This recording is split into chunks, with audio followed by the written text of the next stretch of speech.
Patnubay at gabay ng magulang ay kailangan sa mga batang manonood. Sana'y umimilay ako.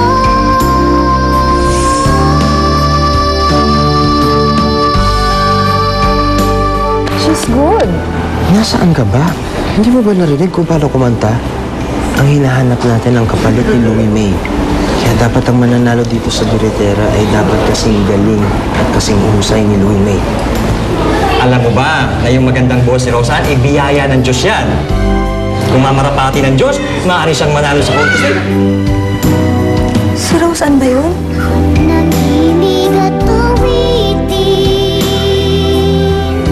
Bakit po? Ngayon niyo lang po ba narinig si Roseanne kumanta? Galing po niya, no? Lahat, alay ko lahat sa'yo. Ikaw ang isang pag-ibig. Ako'y lupa, hangin at tubig.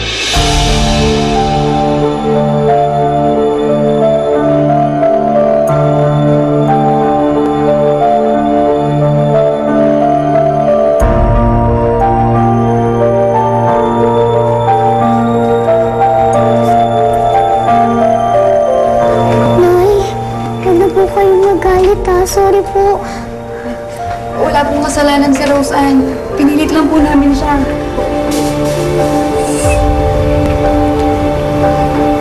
Nay, tara na po. Uwi na po tayo. Pero hindi pa na-announce yung winner.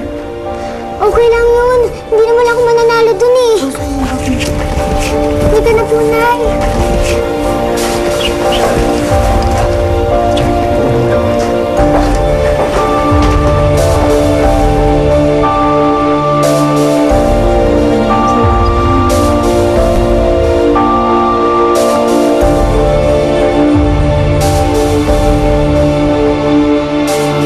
Hands down, si Barbie ang panalo for me. Birit lang naman siya ng birit. Para sa akin, Roseanne ang panalo. Pero akala ko ba biritera ang hinahanap natin dito? Right, Dalton? Malaki ang potensyal ni Roseanne. Madedevelop pa siya. I mean, madali lang bumirit ng bumirit. Pero makahanap ng isang bata na kumakanta ng may puso, yun ang mahirap. I guess, Dalton, ikaw ang makakapag-break ng tie. I'm sorry, Patrice, but right now, maniniwala ako kay Andre. I trust his judgment, and I personally believe also na kailangan si Roseanne nga ang makapasok sa top 10. At hindi mo ba nakikita ang potential sa batang yon? Maaari talaga siyang sumikat. Kung gano'n, edi i-announce na natin. Announce na natin yung winners. Excuse me po. Mrs. po. Paano kayo? Bawal kayo dito, Mrs. Hindi dapat kayo nakikinig sa deliberation namin. Minerva, ano yung nakapasok dito? Pasensya na ho. Sige na po, dito tayo, ha? Ay, pasensya. Pwede dito, hindi ka na po. Pasensya na ho, sir. Andito po ako as a school coordinator.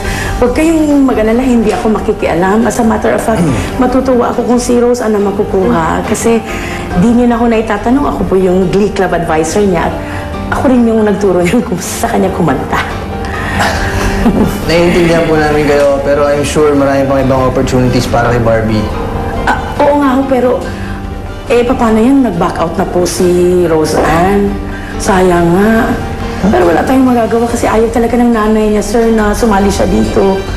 Kung hindi siya seryoso sa contest na to, hindi rin natin siya dapat seryosohin. Hindi na siya dapat manalo.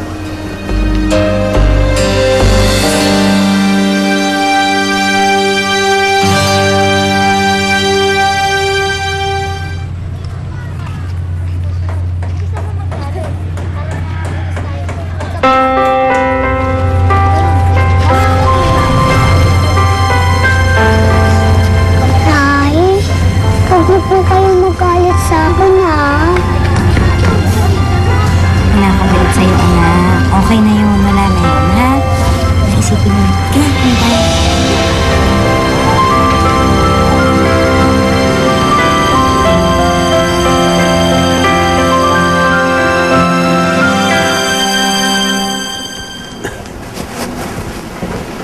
Excuse me. Alam niyo ba kung saan nagpunta si Roseanne? Umuwi na po sila ng nanay niya eh.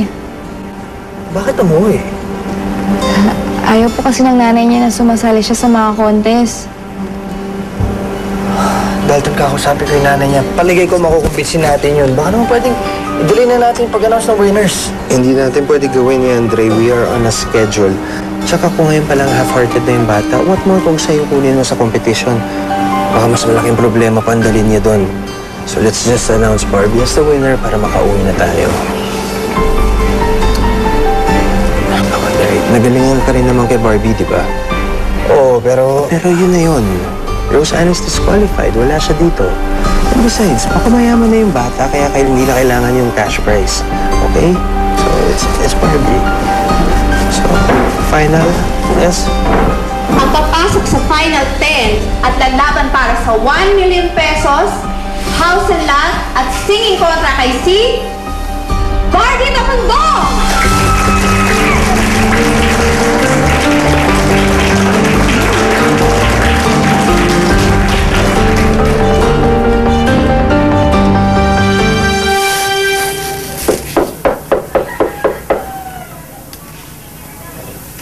Sandali!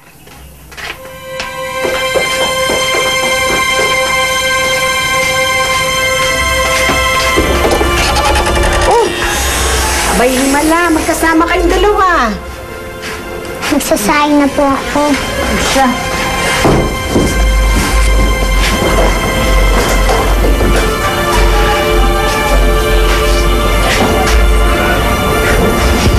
Galing ho kami sa eskwelahan kanina, Chang.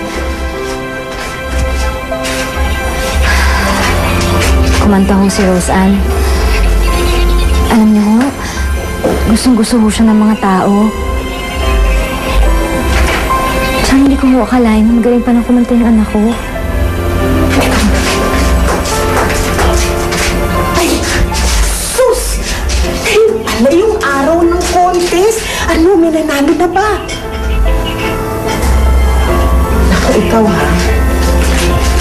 Siguro pinagalitan mo yun, no? Kaya matamlay yung bata. Naku, hindi ho, Chang. Nakonsensya nga ho ako eh. Naku, sa bagay, hindi mo naman kasalanan. Kasi lahat ng pagpapagod mo ay para sa batang yan. Chang, nakonsensya pa rin ho ako. Alam mo, nakita ko siyang kumakanta. Nakita ko kasi na masayang-masaya siya eh. Para tuloy, pakiramdam ko ho na parang hinahadlangan ko ho yung kaligayahan ng bata. Pero Chang, di ba para sa kanya naman yun? Iniisip ko kasi, di ba hindi naman kasi pang matagalan yun eh. Ayoko lang naman napapabayaan niya yung pag-aaral niya. Kung sa bagay, tama ka dun. Kaya lang, iba kasi ako mag-isip eh. Alam mo, kung merong paraan na mas mabilis na yumaman at sumikat, ay bakit ka ba mag-aaral? Chang! Eh, sa'yo ng pag-iisip ko.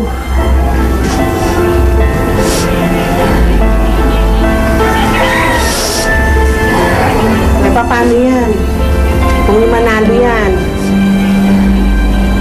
papayag ka ba? Saan na ba dito? Likunan lang po kayo dyan sa may kanto. Opo. Sir Andre, papanalunin niyo po ba si Roseanne? Bakit niyo po ba siya gustong pulman? Sa ngayon siguro, hindi nila kailangan yun. Dahil hindi lang naman tutungkol sa pera eh. Nakita ko kay Roseanne na talagang gusto niyang kumanta. At pinanganak siya para kumanta. Teka, bakit parang iba na tong lugar na to? Dun pa po yung bahay nila, Roseanne.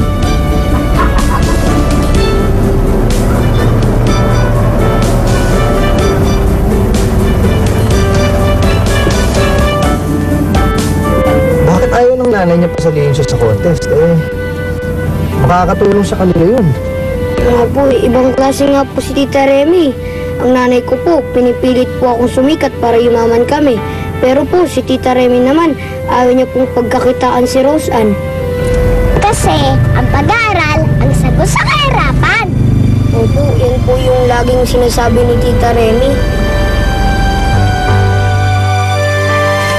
Nay, tulungan ko na po kayo. Kukuha lang po ako ng plato, Hindi na, nak. Ako nang bahala dito. Kaya ko na to. Mag-aral ka na lang, ha? Nay, wala naman po kaming assignments, di ba? Wala naman po kaming klase kanina, di ba po? Oo nga pala, di ba? Sige, hindi mag-review ka na lang. Ako nang bahala dito. At saka, okay yun, makapag-review ka para sa next time. Alam mo na gagawin mo. Sige na, anak. Ako na dito. Salamat.